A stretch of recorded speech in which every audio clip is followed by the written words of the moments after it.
అందరికీ జై శ్రీరామ్. ఇందులో మేల్కోండి.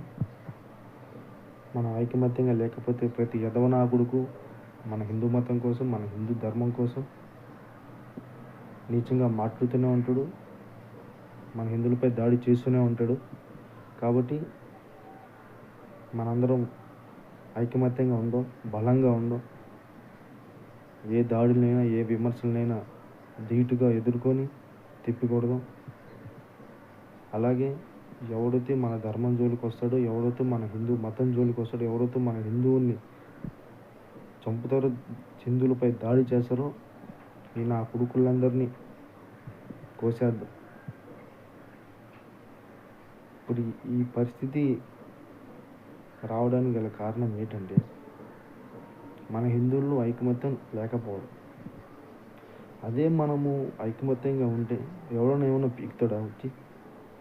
ఎవడైనా ఏమన్నా మాట్లాడతాడు వచ్చి? కాబట్టి ఇక నుంచైనా ఆలోచించండి.